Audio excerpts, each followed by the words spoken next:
following is a production of DallasCowboys.com and the Dallas Cowboys Football Club. How about them Cowboys?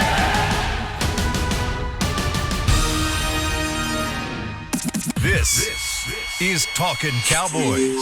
Streaming live from the Dallas Cowboys World Headquarters at the Star in Frisco. First down. Handoff, Elliott plowing to the goal line. Buried, sacked by Lawrence. Prescott keeps it, and he bangs it in for the touchdown. And now your hosts, Isaiah Stanback, Heckma Harrison, Rob Phillips, and Kyle Yeomans.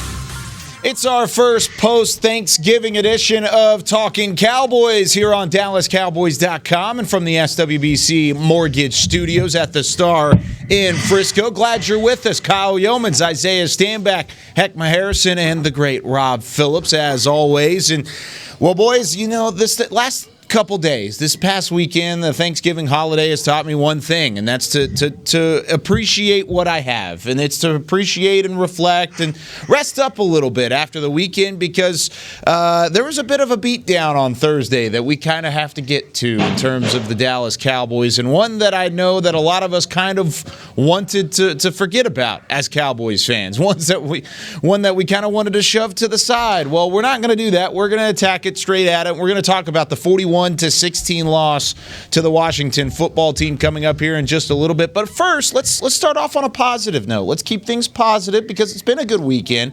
Rob, how was your Thanksgiving? It was good. I didn't leave the house. I got to catch up on dad duty with the 9-month-old who's soon to be 10 months old. So that was good. I was looking forward to that. Just being a dad, man. That was a lot of fun. That's awesome. Rob? Or excuse me, Isaiah? Mine was good, man. I got to sit down. Aside from, I did a little bit of work, but not too much, man. So it was a good time. Spent some time with the kids, much needed time, and the wife got a new vehicle, man. So everybody's happy. It's a good weekend. Ballin'. Isaiah always says it to us in a joking manner, but you can't hide money, Heckma. You just can't. You can't do it. I'm using Isaiah's statement against him, but you can't hide it. You can't hide it. Heckma, how was your Thanksgiving? It's good, but when it comes down to Isaiah, it's rare air up there. All right, wow. So just know when you start talking. That's just because I'm taller than all y'all. That's all. That's just because I'm taller than all y'all. Also kind of true. True indeed. No, man, my Thanksgiving was amazing, man. It was good. And for me and my family, we're self-quarantining ourselves. So it was the first time that we didn't have Thanksgiving as, the big family gathering. My wife had to prepare all of the food, and she did a wonderful job. So I'm sure. my wife, Nikki. Cool points. That great meal. Cool points. Yeah, Nikki is the Well, you've done all the Christmas decorations, though. So yeah, he's already got the Christmas tree behind him. How about that? It's a little Grinch tree. The Charlie Brown tree is what we were calling it before the show. Why you gonna call my tree the Charlie Brown tree, dog? Because it's a 1-footer. You got to get a 10-footer. That was Chris, back there not if me. you wanted something to talk about.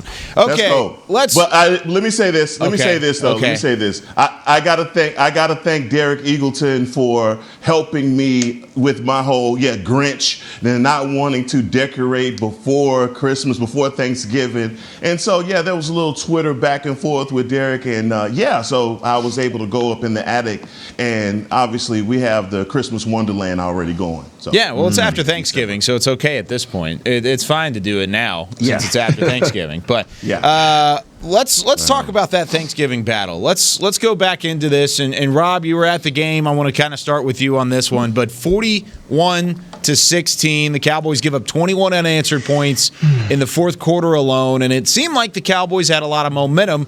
The last play of momentum swing was the Jalen Smith interception, and then after that it really kind of went downhill. But what did you see from that game, and how did the Cowboys let this one slip?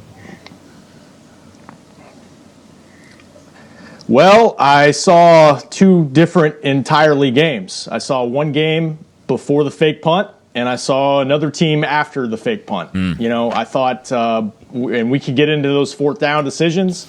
I'm sure we will. But I thought up until that point, given everything that they have dealt with during the week, and I think also I want to, and I know we all want to send our condolences to Marcus Paul's family.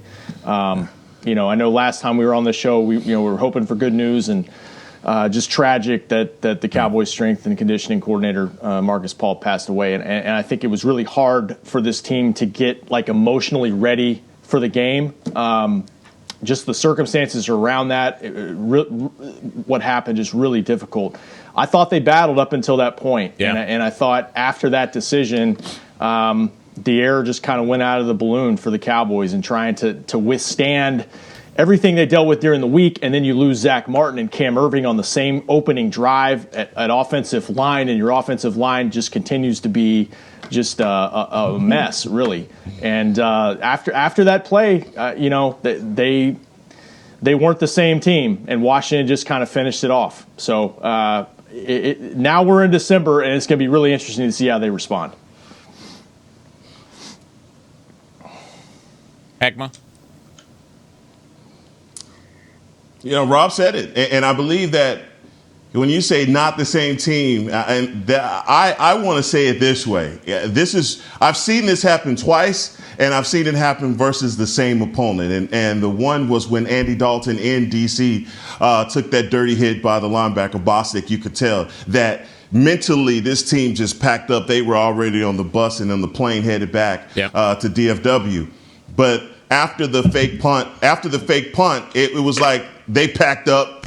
It was like, this thing it's a wrap. Whatever we were playing for, whatever we thought we were in this for, let's go ahead mentally. And they checked out. I was irate about it. I realized that there's a lot of analytics, probability, and everything, a risk assessment that goes into decision making, and I may not be prone to understanding a lot of that. And no matter what you have going on, or however you practice it, it's never a good idea on your 24-yard line at 4th and 10 to do a double reverse pass to, I guess, the first read was the punter and then C.J. Goodwin. Either way, all of those names don't equate to CeeDee Lamb and Ezekiel Elliott, none of that. And so I guess the whole trickeration or whatever we were trying to go for right there, it didn't succeed. And, man, it just started to look like amateur hour after that.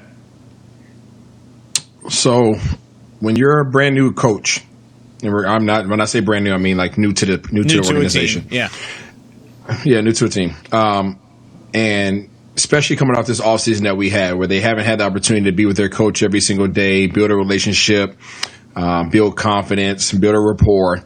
There's going to be a couple plays during the season where you're going to be tested as a coach. And there's going to be a couple opportunities, a couple situations where you have an opportunity to instill confidence in your players, to instill that rapport with your guys and say, hey, I got you. This was a missed opportunity. This was what we're all referring to right now. What we're all talking about is exactly that moment. That was that moment where you're down by 4 points. Your guys are battling. Your guys have shown you that they're willing to battle. They've shown you that they're willing to overcome two guys. They're two starting offensive linemen out the game in the same series. They overcame that in the first quarter, right? And these guys are now in the second half. They overcame that. They overcome the Zeke fumble. But then you show that you don't have confidence in their ability to then go down and play some defense. You have a new punter on this team who's been kicking the crap out the ball, who's been changing the field of possession like crazy. And you don't trust him to change the field of possession. You don't trust your team to go out there and continue playing tough defense. You don't trust Zeke, your $90 million running back, to continue to tote the ball the way in which you know he's capable of. After seeing that he responded well following the fumble, right? He came back. He was running hard. These guys were blocking hard. And you go out there and you just totally show a lack of confidence in your team. And that's the response that you receive from your team. Those guys gave up on their coaches because their coaches gave up on them. Rob, do you think that's something that is deeper stemmed to, like you talked about earlier, maybe the energy level? I mean, I definitely didn't see the same energy that was there in like the Pittsburgh game, or even a little bit earlier in that Philadelphia game and throughout in Minnesota as well. But do you think it was kind of the energy of what was a hard week, an emotional week, but also just the fact that the things just didn't go your way and things started to snowball? Yeah, I mean, it's hard for me to judge just kind of how the circumstances around the week because we're not around the players this season. I do know that I do know that after the game, guys were definitely emotional about Marcus Paul. Mm-hmm. I know it carried into Friday even, talking to Coach McCarthy and the assistants. And he said, look, I didn't know how we were going to play. And think about it. I mean, really, they didn't practice until the day before the game. Yep. So just a terrible week, an odd week in terms of scheduling. I thought, and I know the team has gotten ripped the last few days, and just in terms of, I mean, it was a 25-point loss. Mm-hmm. That was a misleading final score because I thought, given everything they were dealing with in the game, you lose your starting tackles who were filling in for the starting tackles. Offensively they struggled, but they were still able to hang around. I thought Andy Dalton played pretty well.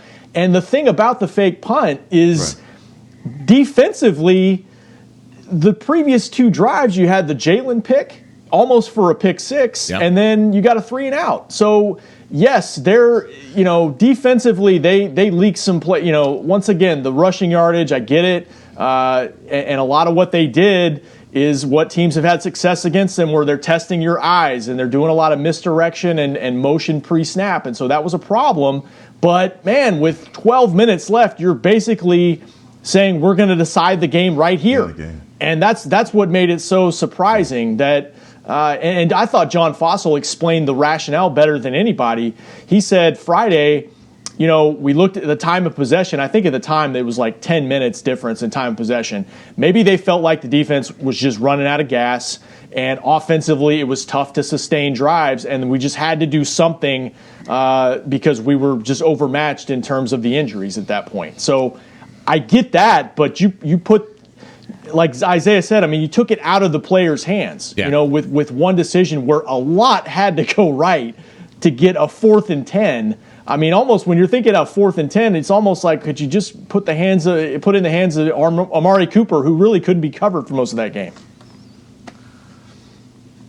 Isaiah, do you think? No, P. Go for it, Heckma. No, I appreciate what you said, man, but that absolutely made no sense. The explanation from Coach Fossil, I didn't appreciate it. I felt like, no matter how you time of possession, even when they did, like in the second quarter, I'm trying to think specifically, they had a long drive. I believe it was like a 6-minute drive. It still ended up in 3 points for the football team. Your defense showed up. Those guys were playing.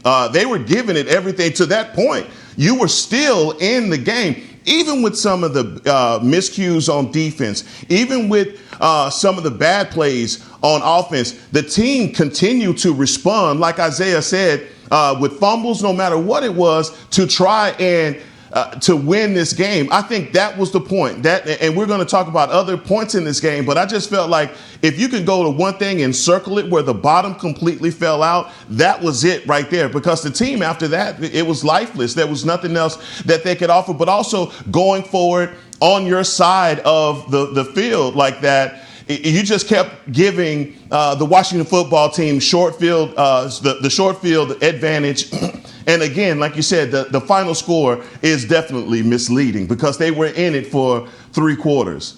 Well, and Heckma, you brought up Fossil's rebuttal to the call, and you talked about what he had to say. And then Mike McCarthy also came out and said, we were trying to go for a big play. It wasn't even like they were aiming for the first down for the 10 yards. They were trying to go over the top and try and find a big-time, game-changing, momentum-shifting sort of play that, of course, was a high-risk, high-reward type of thing. But, Isaiah, do you give any credit to the coaching staff for at least trying something there, or is it just 100% all bad at that point because of the decision that was made?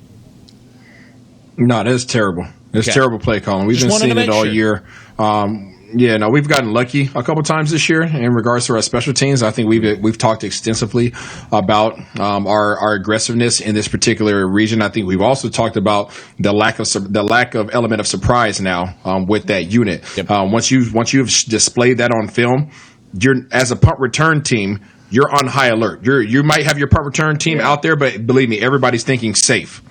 Everybody's thinking safe. Nobody's coming. You won't see it for the entire year, and you haven't seen all year nobody coming for the punt. They're not rushing to block the punt. They're playing safe defense, and they're playing hold up is what we call it. We play hold up. You come off the ball, you grab your guy, and you start walling him off in the direction that you're supposed to according to the play.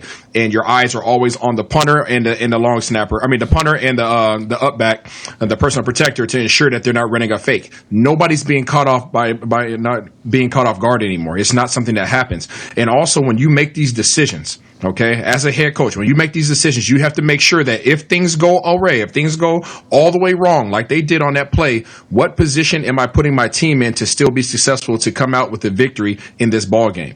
You're making yourself go into a 2-possession game at that point in time with a quarter, not even a whole quarter left. That's you can't do it. So worst case scenario, okay, they get, maybe they get 3 points, maybe worst case scenario, and we're still in a 1-possession game. But no, not when you're backed up like you are. You're giving them the game at that point in time. So there's zero chance, zero reason why they should have made that call. And again, as a player, as a former player, when you see your coaches make decisions like that, it's like, man, what the heck am I even doing?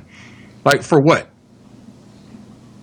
It's frustrating. And the thing about it is, it's like, John Fossil talked about that they like the look they got pre-snap, and actually he said his only regret was not doing it the first time. I think it was a quarter before that, because post-snap it would have been a touchdown based on the way Washington reacted. But to Isaiah's point, like, it's not just this year; it's John Fossil's reputation. Mm-hmm. Teams are ready; they are on high alert, and it's once you reach deep enough in the bag, eventually your team's going to be ready. And post snap, when they did run it, Washington's I believe it was one of their linebackers stayed home on Nice Wander, on C.J. Goodwin down the field. And remember, I mean, C.J. Goodwin did complete.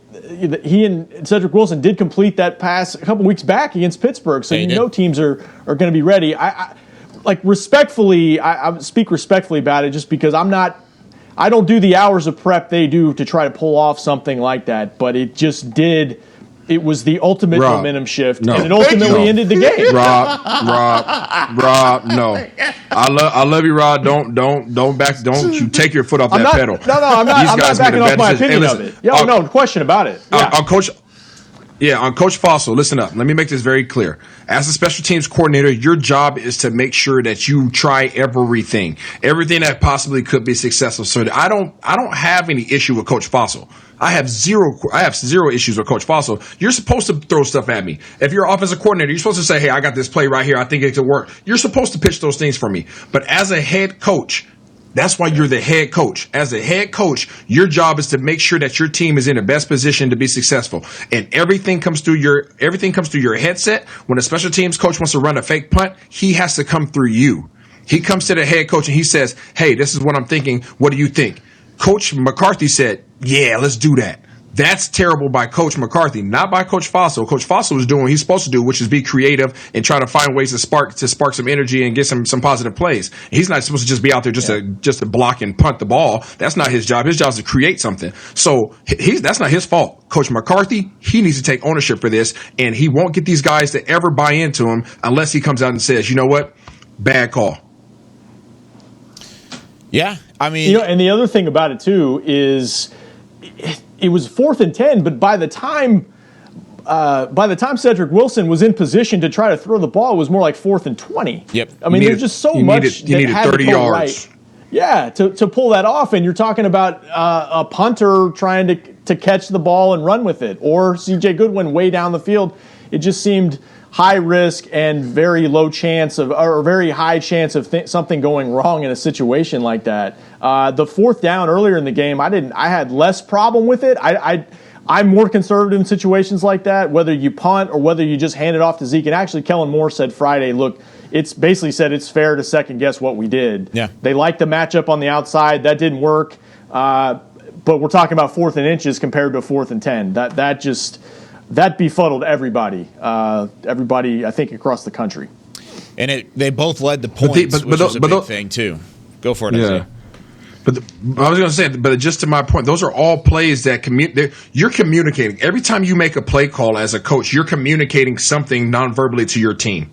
right? You're every single time, every decision that you make, whenever you're faced with these situational play calls, your team is looking at you to say, let me see what coach is going to do. Right? Let me see what coach is going to do. 4th and inches. Is he going to turn around and give it to Zeke and show him that, guess what? We gave you $90 million because we believe in you? Or is he going to try to throw the ball outside with his backup quarterback to a receiver who has man-on-man in press coverage? Which one? What is he going to do? Right? So, again, you lost confidence there. You go out there, you run these fake punts. You lost confidence in your defense. Who's there to believe in you? Why? Why should they believe in you? If they're going out there and they're busting their butt every single play, fighting through adversity, fighting to overcome these hurdles within the game that everybody else feel like they should have tanked on, but they didn't, and then you go out there and you take their ability to win the game from underneath them, that's what you did. You literally took the ability for them to win from underneath them. They were in a 4-point game, a 1-possession game. It's tough. It's terrible, man. Yeah, it's not good. And believe it or not, there were other parts of this game that happened that led to the loss for the Dallas Cowboys. So we are going to take a break. When we come back, we're going to discuss, was this the worst game of Ezekiel Elliott's career? I think it was. I'll tell you why when we return here on Talkin Cowboys. There's nothing as unique as our eyes, which is why Essilor pioneers ways to make lenses as unique as you. Verilux for super sharp vision, Essential Blue for protection, and Crizal for freedom from glare. 3 cutting-edge solutions in a single unique lens. So whatever your needs, insist on Essilor. Visit your local Essilor experts and find the perfect lens for you. See more, do more, Essilor. Since 1865, Stetson hats are American-made with pride right here in Texas. And Stetson is proud to be on the field with America's team. Want to show your Texas and team pride too? You can. By purchasing your own Stetson, you can look just like how the flag guys do on field at every home game. Stetson hats, the official crown of all self-respecting Cowboys, and your favorite football team. Get yours today at shop.dallascowboys.com or at stetson.com. I'm Jay Novacek, former tight end for the Dallas Cowboys. Back in the day, I was the guy who always got the tough yards, and that's why I run with John Deere today. In fact, I have a John Deere 3025E tractor that can handle any yard work I need to do, even the tough yards way out back. So if you have 1 acre or 1,000, John Deere has the equipment that's just right for you. Visit a John Deere dealer today and run with us. We are the official tractor provider of your Dallas Cowboys. Dear, it's 1908. Don't you think we should get electricity? And stop using candles to see at night. It's just electricity lights up the room fast. It's more reliable than candles blowing out, and people seem to love it nationwide. Well, candles are... Dear, did you just run into the wall? Nope. May I have a new candle, please? Historically, switching to new technology is a no-brainer. Today, it's AT&T 5G. Fast, reliable, secure, and nationwide. Switch to AT&T 5G. It's not complicated. 5G requires compatible plan. May not be in your area. See att.com/5G for you for details. Back to Talkin Cowboys. Whether you're watching from home or you're cheering in the stands with Essilor lenses, you'll see every exciting play. Book an appointment at your local Essilor experts and see what Essilor can do for you. See more, do more, Essilor. Thank you, Isaiah Standback, for backing up. He's almost like you're like a background singer, like on these reads. That's what I would equate to it. Hey, I'll be your backup. I got you. Don't worry about it, man. You're the best. Hey. As we all know, this is your show. You know what I'm saying? You know, because we all got kicked off the show. We all know that, Isaiah. There's one thing that's clear about this show. That it is Kyle's show. Yeah, what was that line? What was that line during the shuffle where he was like, "I don't have to change because I'm the host."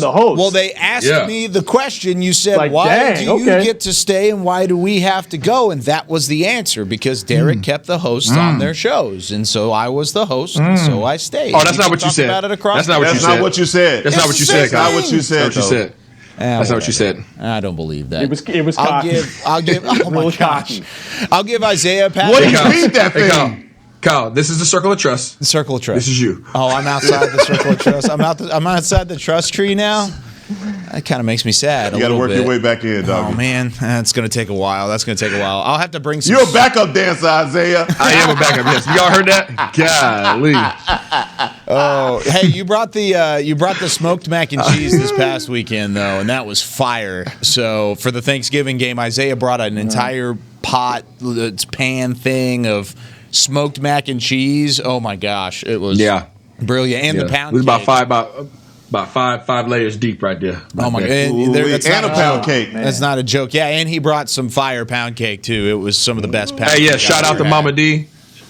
Shout out to Mama D from Real my good. facility, Steadfast Fitness Performance. She went out there and held it down for us. She kicked butt. Thank you for the pound cake. She made that specifically for y'all. That was so maybe good. next year for me and Heck. Yeah. Hey, I don't know, Rob. I'm just here. Once you're back in the hunt, how about that? So I teased this going into the break talking about Ezekiel Elliott, and he ended up with 10 carries, 32 yards, and a fumble. That's the lowest yardage in any game of his career where he has also lost a fumble. It's the second lowest amount of yardage he's ever had in a game. The only other time he was underneath 30 yards was in 2017 on the road against Denver at Mile High Stadium. That was also a game where the Cowboys lost by 25 points, but that one was 42-17. This one was 41-16. So my question to you, and we're going to start with Heckma on this one, but was this Zeke's worst game of his career, seeming that he had a fumble, he lost the fumble, and then also only ended up with 32 yards on 10 carries in a game where you really needed him to shine?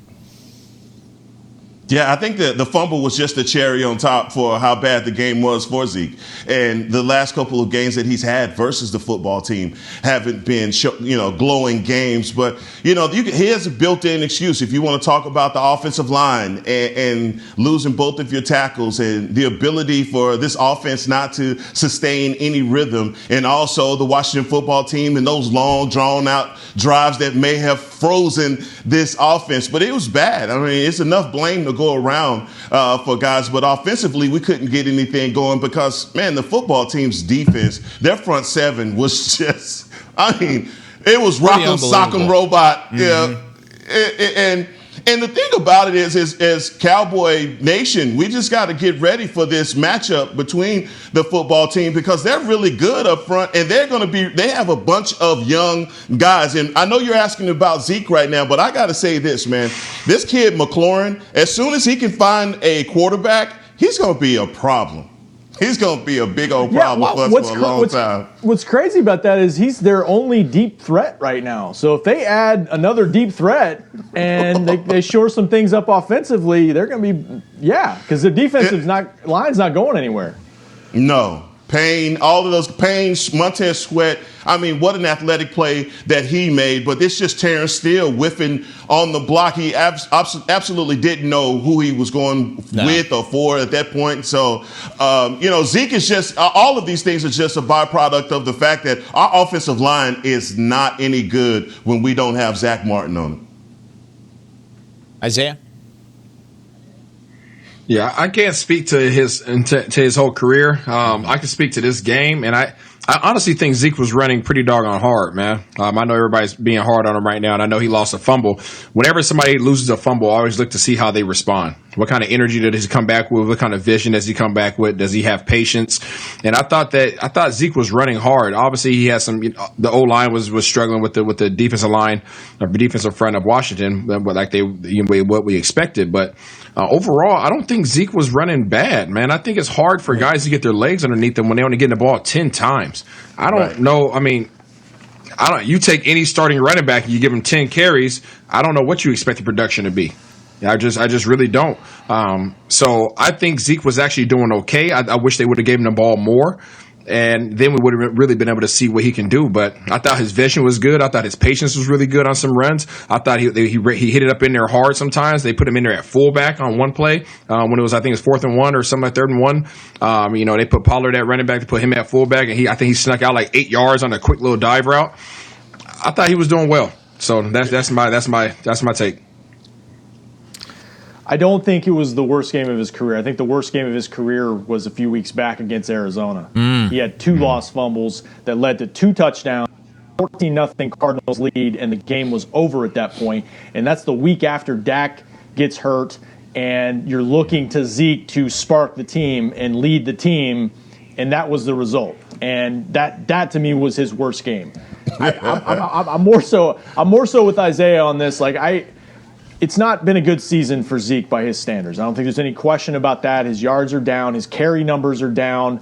for different reasons. The fumbles are a career high, but it's hard to evaluate. I know he's paid to be special despite the circumstances around him, but it is really hard to evaluate this running game this year based on the deficits they've had, based on the offensive line combinations that have been in and out. It sounds like excuses, but it's just a fact. And I just the pass attempts. I think they had 18 carries in the game, and it was a close game. And so, but I just think maybe Kellen Moore just felt like, look, we can't get it established against this front with the line that we currently have in this ball game right now. But here's the fact. I mean, this is going to be your offensive line, barring more injury, for the rest of the season, at least the next couple weeks, because it sounds like Zach and Cam Irving are going to be out for multiple weeks, is what Mike McCarthy said. Yep, Zach Martin Pete, that's what and we're doing, Cameron Pete. Irving.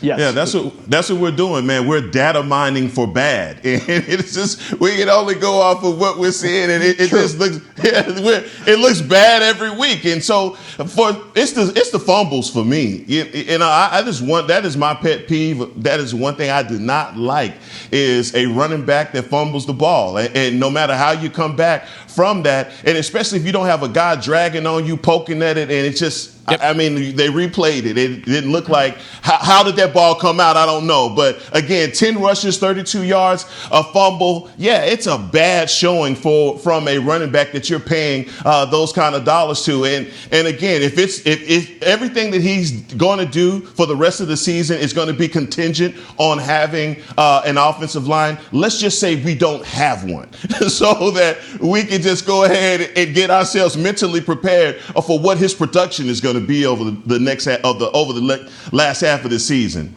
Yeah, but you still have to run the ball. You still got to run the ball, man. I mean, of course.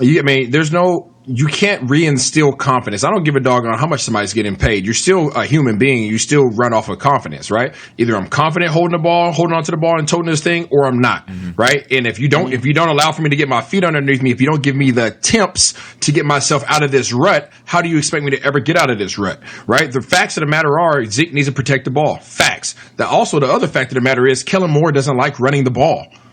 He doesn't like running the ball. He doesn't like it. He's a passer guy. He wants to show off what he can do in a passing game. So you're battling those two things right now. And unfortunately, Kellen Moore doesn't run enough and doesn't run often enough to allow Zeke to get himself going again. Obviously, you could talk about the offensive line. We could talk about, all these other aspects, right? But at the end of the day, your team revolves around the run. I don't care what offensive coordinator you have in there. I don't care what you have going on at the receiver position. You have Zeke. You have an offensive line that's beat up. They will figure it out. Give him the ball. Let him get his feet going, man, because that's where your energy comes from. You've never seen this. Fourth and inches. Fourth and one. You don't turn around and hand 21 the ball. I mean, that or says just everything dive forward with Dalton, one of the two. What are you telling him? But what are you telling him when you do that?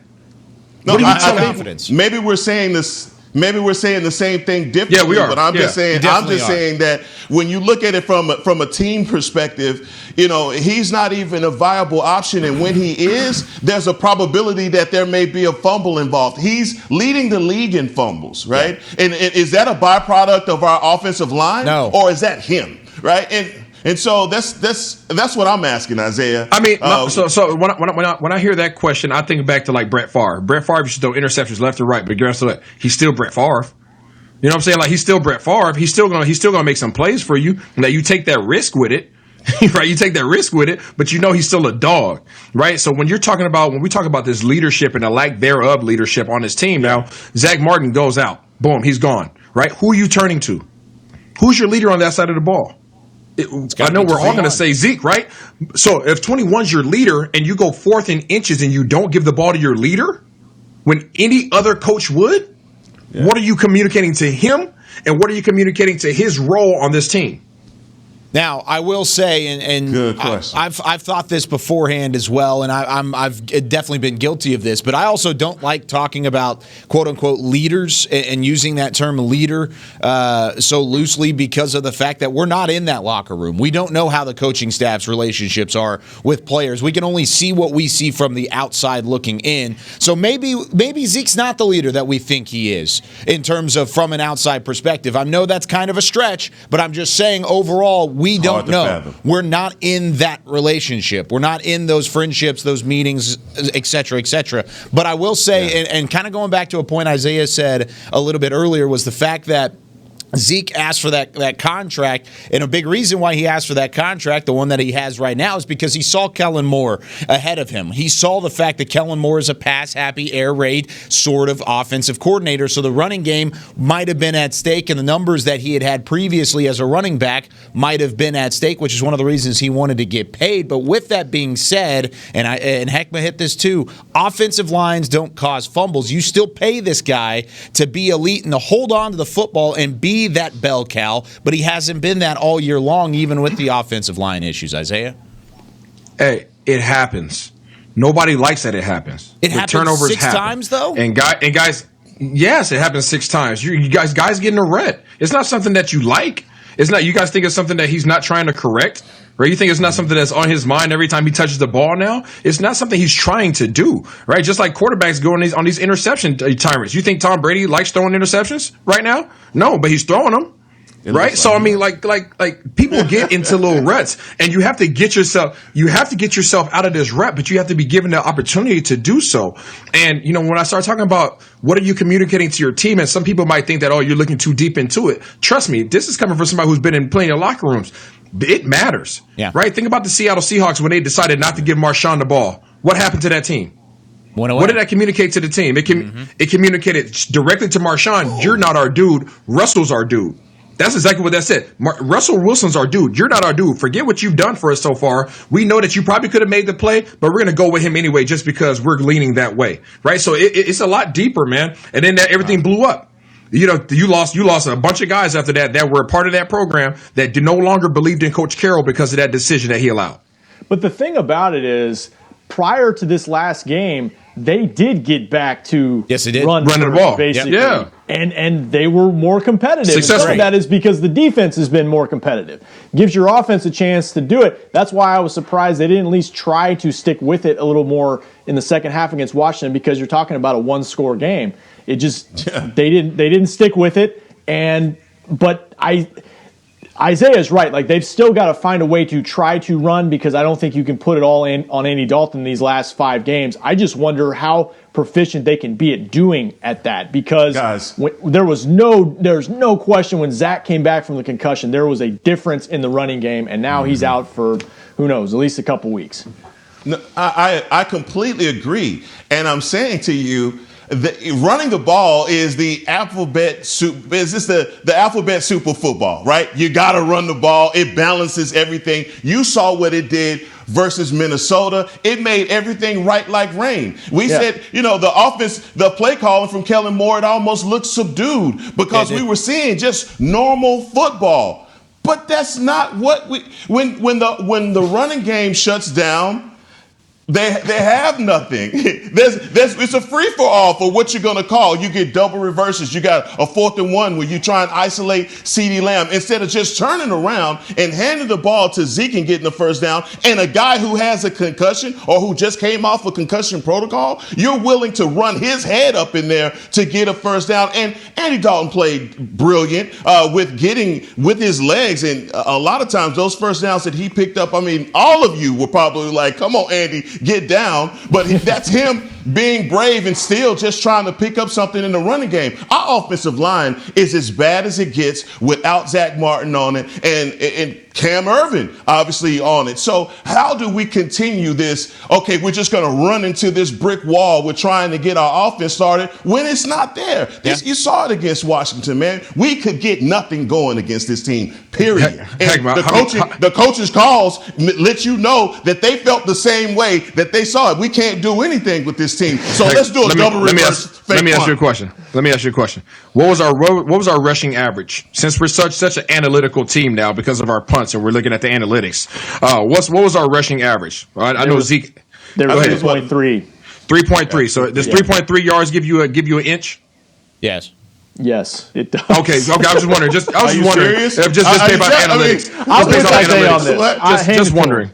Yeah. Just wondering. Like, come on, man. Like, come on, dude. Like, it's so much deeper. It's so much deeper than just a play call. And I hope everybody truly understands that. It was. It is blatant delivery, messages, communication to your team. You're talking to your team without talking to your team. And right now, none of these guys on this side of the ball have a reason to believe anything these coaches are saying. Anything. If you think that your defense is not watching a 4th and inches play intentfully, if you don't think that they're on the sideline over there looking like, are we running there? Are we throwing? Oh, these cats threw the ball. These cats threw the ball. Like, they're watching. They're watching, right? When you go out there and you let your O-line come off, you say, hey, we're giving you guys the ball. We're coming right behind you. We're coming right behind you. Whatever number you are, we're coming right behind your butt. You going to fire off or you going to go ahead, we're going to throw this thing around? Like, that's whack. So that's whack. Following the fumble, there were 4 carries for Ezekiel Elliott. The first one was 17 yards, and that was the one that I know, Isaiah, you were referring to in the moment as, oh, he's coming out and throwing some energy into it. We'll take that one away because there was a penalty on Dalton Schultz, and it was holding, and it actually backed him up 10 yards. So after the fumble, there were 3 official carries for Ezekiel Elliott the rest of the game. There was an 8-yard run, a -2-yard run following the interception to Jalen Smith, and then he ran for 3 yards some point in the middle of the 4th quarter. That was it. That was all that Zeke saw for the remainder of the football game against Washington after he fumbled it. So there's plenty to talk about whenever it comes to the running game, the play calling, and Ezekiel Elliott. When we come back, I want to hit the defensive side of the football. We've talked about them playing well. We only got a little bit of time, so we're going to hit it as quickly as we can when we return here on Talkin Cowboys. We're back with a tasty treat that's sweeping airwaves and taste buds. It's new Dr. Pepper and Cream Soda. Let's take a listen. Dr. Pepper and Cream Soda's here. A new combo that's music to my ears, okay. Let's play. Cream Soda and Dr. Pepper time. Pour it in a glass of ice. Ah, music to my ears and mouth. New Dr. Pepper and Cream Soda. A delicious duet. There's nothing as unique as our eyes, which is why Essilor pioneers ways to make lenses as unique as you. Verilux for super sharp vision, Essential Blue for protection, and Crizal for freedom from glare. 3 cutting-edge solutions in a single unique lens. So whatever your needs, insist on Essilor. Visit your local Essilor experts and find the perfect lens for you. See more, do more, Essilor. The Cowboys way, where 16 Hall of Famers and 5 championships shows us what success looks like. Where turkey is always the second best part of Thanksgiving Day. Where we are all defined by one single thing, the star. Where we as fans know it's our job to keep the tradition going. Bank of America is proud to be the official bank of the Dallas Cowboys and to support the quest of living life the Cowboys way. Copyright 2020, Bank of America Corporation. Dear, it's 1908. Don't you think we should get electricity? And stop using candles to see at night. It's just electricity lights up the room fast. It's more reliable than candles blowing out, and people seem to love it nationwide. Well, candles are... Dear, did you just run into the wall? Nope. May I have a new candle, please? Historically, switching to new technology is a no-brainer. Today, it's AT&T 5G. Fast, reliable, secure, and nationwide. Switch to AT&T 5G. It's not complicated. 5G requires compatible plan. May not be in your area. See att.com/5G for you for details. Back to Talkin Cowboys. No matter how you're listening to Talkin Cowboys here on this beautiful Monday after Thanksgiving, it's not going to be quite the same unless you're listening with Bose Quiet Comfort Earbuds. You can definitely listen. Heckman's got the headphones. I realized this the other day. You're showing off the headphones. We're talking about Bose Quiet Comfort Earbuds. I know exactly what you're talking about. I'm just showing the Bose, man. Don't knock my hustle, man. Let it happen, man. Come on now. Okay, let it happen. I'll let the hustle happen. I like it. But Bose Quiet Comfort Earbuds are the official earbuds of the Dallas Cowboys. Wanted to shout out Bose before we close things out. One question for you here in this final segment, and this is going to sound kind of interesting. I'm gonna phrase this in a way that I want to phrase it, and it's going to be fun. And Isaiah, we're going to start with you. Did the defense play well on Thursday? That's my question. Did they play well? Yes or no? Because I don't know. I can't like decide. 1 through 4. Start to finish? Did they play well? 1 through 4. I'm putting it all together. It's all one game. So, damn it, man. I'm gonna say yes before the coaches show lack of confidence. Yes. Why? You can't just say yes and then you got to at least give me some. Well, you said it was a yes or no question. I know, but you have to elaborate. It's a podcast. I think the guys are playing well. I think again they're trying to reinstill their confidence. They weren't doing anything that was that completely terrible until they had the meltdown. And as soon as the meltdown happened, guys were like, I don't care. That's honestly what happens. I mean, guys get to the point where they're just like, man, whatever, dude. These coaches are tripping, and that's what happened. So up until that point, I thought they were fighting. Rob, the answer is I'm gonna say no, and because you got a 40 burger put on you, and all the way up until that point, you still have an opportunity to stop them, and you couldn't. So that it is. I like. Yeah, I'm with Isaiah in terms of everything. Of course you are. No, everything. No, I'm with everybody. I'm with everybody because I think I don't think you can evaluate this game without mentioning the fake punt. The fake punt changed everything. However, if we are judging it off of an entire game, no, they didn't play well. Now, up until that point, they allowed 20 points, and they were still in the game. However, start to finish, no. Still having trouble stopping the run. You know, I mentioned it earlier, like Terry McLaurin is their only deep threat. I think they had, other than McLaurin, Scary Terry, they had 2 wide receivers for 2 catches for 23 yards. You're getting beat by running backs and tight ends in the passing game and just trying to dink and dunk. Yeah, like tight ends are killing them. Yeah, I mean, you ought to be able to do more against that because their passing attack is not what it should be this year, and they still couldn't stop it. So, no, they didn't play well. Overall, are they better than they were a month ago? Yes. They still are better, but no. Not good enough Thursday. I would agree. I think there's still a lot of things to grow on from a defensive standpoint. I thought your defensive line got you a little bit of a push. Randy Gregory, I mean, how about the game that Gregory had? And that's something that I know you can build upon. I thought Aldon Smith was decent in run defense, and he didn't necessarily have the pass rush that you want to see, but he was good as well. I think that defensive line played well. So you have stuff to build on, but that defense still has a lot of holes that you have to fix whenever it comes to stopping the run, slowing down tight ends, and then, of course, the deep threat like we saw with Terry McLaurin. Now, we'll be back tomorrow. Hopefully tomorrow we'll know more about what's going to happen this week in terms of the Cowboys and the Ravens. Still lots of unfolding there. We're going to hit it tomorrow, but it is Fans on the 50, so bring your fan questions. We're going to continue looking back at the Washington-Dallas game, but also look ahead a little bit to the Baltimore Ravens coming up on what is now at this point scheduled for a Monday night game, or really a Monday afternoon game. So we'll hit that tomorrow when we come back here on Talkin' Cowboys. But for today, for Chris Beam in the back, for Heckma Harrison, Rob Phillips, and the great Isaiah Stanback, I'm Kyle Yeomans. Thanks for listening. We'll see you tomorrow here from the Star in Frisco. This has been a production of DallasCowboys.com and the Dallas Cowboys Football Club. How about this, Cowboys? Yeah!